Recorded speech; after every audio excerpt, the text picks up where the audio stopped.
2, 4, 6, 8, 12, 20. Alors, je fais le compte. Ah non, il y en a 24.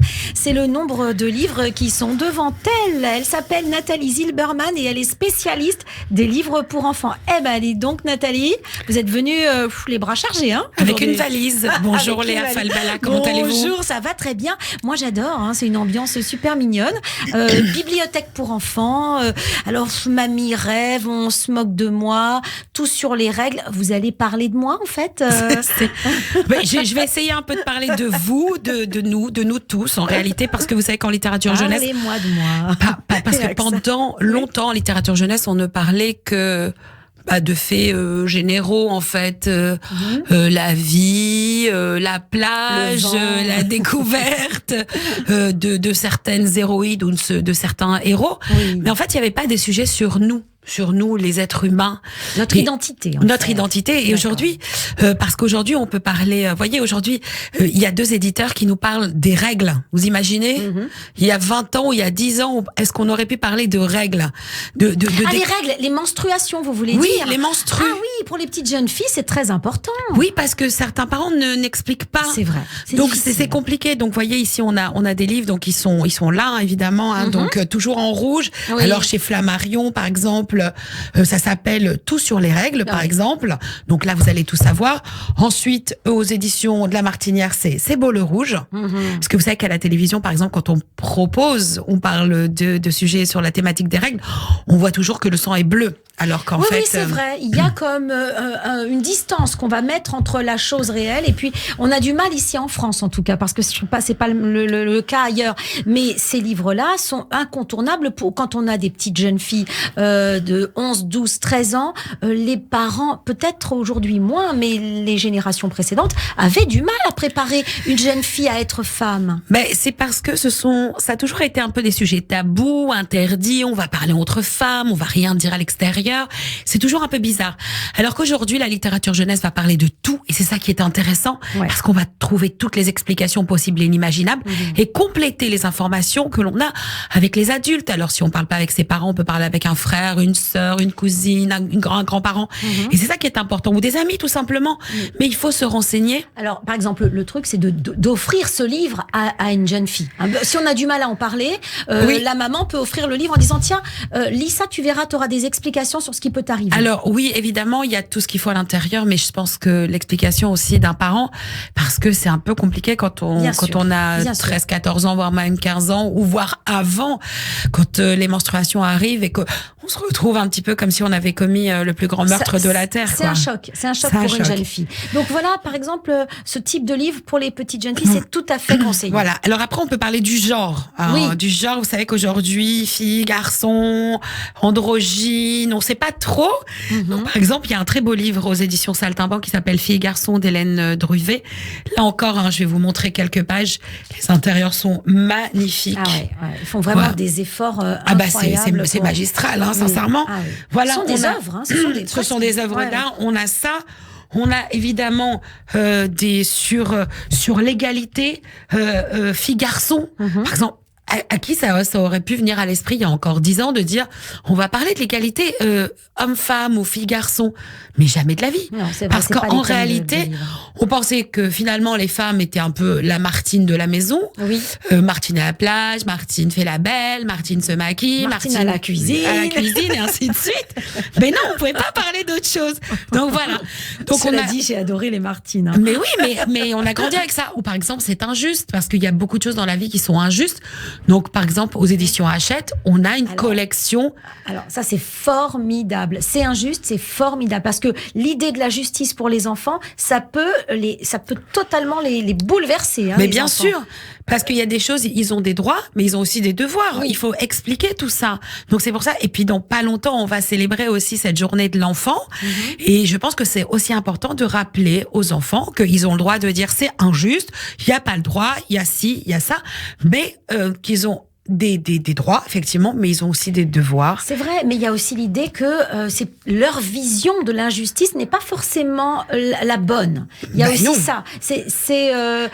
Les enfants sont les premiers à dire c'est injuste, j'ai pas ci, c'est injuste. Et en fait, il faut expliquer pourquoi c'est différent. Donc c'est pour ça que le livre a accompagné en tout cas l'enfant et le parent. On a un autre sujet très important et c'est un livre que je vous conseille et qu'il faut avoir en tout cas dans toutes les écoles de français de Navarre.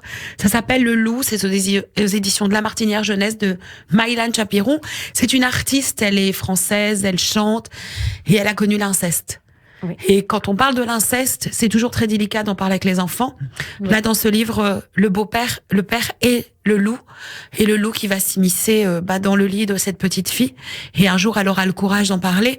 Donc, c'est un sujet très lourd, mais aujourd'hui, il faut en parler. Et c'est pour ça qu'aujourd'hui, j'avais envie de parler, quand je vous disais de moi, de nous, c'était très important parce que les enfants n'arrivent pas à en parler, voire les adultes. Et ce livre va aider énormément. Ça peut être un livre aussi à conseiller dans les écoles. Bien sûr. Pour les psychologues notamment, qui veulent conseiller des lectures à certains enfants qui présentent ce type peut-être de risque. Et à la fin de l'ouvrage, évidemment, vous avez un petit cahier d'accompagnement qui, pour essayer de comprendre, pour déceler en tout cas les signes avant-coureurs et pour apprendre quel est le déclencheur pour faire parler en tout cas les enfants. Est-ce que ça peut être un biais, ça, dans les écoles, justement, d'avoir une bibliothèque spéciale pour les petits ? Bien sûr, évidemment. Ça, c'est un livre très important. Mais par exemple, on n'aurait pas eu le temps de parler du yoga, par exemple. Voilà, un beau livre sur le yoga avec des dinosaures chez Hachette. On parle du calme, du bonheur. Par exemple, qu'est-ce que le bonheur, la méditation, bouger, méditer. Vous voyez, des choses comme ça. On parle aussi on se moque de moi dans les écoles. Ça, c'est bien pour les tout petits parce que la parole n'arrive pas trop. On aura même à l'école maternelle, je suis en train de bien sûr, mais c'est pour les tout petits, c'est à partir de 4 ans parce que cette petite fille est rousse, tout simplement. Vous imaginez. Là, par exemple, les problèmes à l'école, encore une fois, aux éditions Nathan, des petites histoires Filiosa. On donne en tout cas les clés. Là, ici, on parle des émotions chez les adolescents, donc beaucoup plus grand aux éditions Tom Pouce. On aura également les drôles de questions pour vivre ensemble, parce que c'est pas facile de vivre ensemble. Déjà avec ses parents, avec ses frères et sœurs, vous imaginez bien avec les gens extérieurs. Donc voilà. Donc ça, c'est très important chez Fleurus. On aura des solutions pour le livre des problèmes également en maternelle. Ça, c'est chez Nathan. On va avoir la question sur la mort d'Elisabeth Bramy. J'aime pas qu'on meure. Et alors, une vraie réflexion vraiment sur la mort. Oui. Parce que là encore, quand ça nous touche, on se dit, pourquoi ça nous arrive à nous? Est-ce qu'on est les seuls sur Terre? Finalement, on se rend compte qu'on n'est pas seul. Mais cette absence peut être comblée par des souvenirs, par des petits, vous savez, des petites choses qui restent de la personne qui est partie. Et souvent, les enfants voient disparaître leurs grands-parents et ça les touche très fortement. Les bienfaits d'une lecture comme celle-là, est-ce que ce sont ça fait partie de ces bienfaits de libérer la parole des enfants. Bien sûr. On leur donne le livre, on les laisse peut-être seuls pour découvrir le livre et ensuite on en parle. Alors non, on ne laisse jamais un enfant sur ce genre de thématique seul. D'accord. Il faut accompagner l'enfant, c'est ça le plus important. Parce qu'il y a des sujets sur lesquels, voilà, comme celui-ci, Mamie Rêve, vous en avez parlé tout à l'heure. Oui. Mais en fait, ça parle de la maladie d'Alzheimer. C'est un des rares livres aujourd'hui qui nous parle de ce sujet-là. Incroyable. Donc aujourd'hui, un éditeur comme Gauthier Langros, c'est une niche, mais c'est un coup de poker. Et Mamie Rêve, pourquoi? Parce que Mamie elle va être dans son monde. Dans son monde. Voilà. Ouais. Et puis là, écoutez, le bonheur, évidemment, avec des principes Toltec, évidemment. Là, pour toute la vie et même après, c'est le sentiment que quand on est enfant, on est égoïste et puis voilà. Et pour terminer, parce que vraiment ça me tenait à cœur, Mon corps, je l'aime, c'est des portraits et témoignages dans une collection qui s'appelle On s'en parle, et portraits et témoignages sur l'égalité. On en parlait tout à l'heure aux éditions Fleurus. Et puis le dernier, c'est un garçon qui croyait qu'on ne l'aimait plus aux éditions du Seuil, parce que quelquefois, parce qu'on est un peu différent, parce que on n'est pas habillé comme les autres ou qu'on a une couleur de cheveux, voilà. On pense qu'on n'est pas aimé. Vous allez me faire couler des larmes à continuer comme ça. Formidable, en tout cas, tous ces ouvrages. Les thèmes assez difficiles à aborder avec les enfants. Mais indispensable et nécessaire. Pleine d'émotions, cette émission. Merci beaucoup, Nathalie.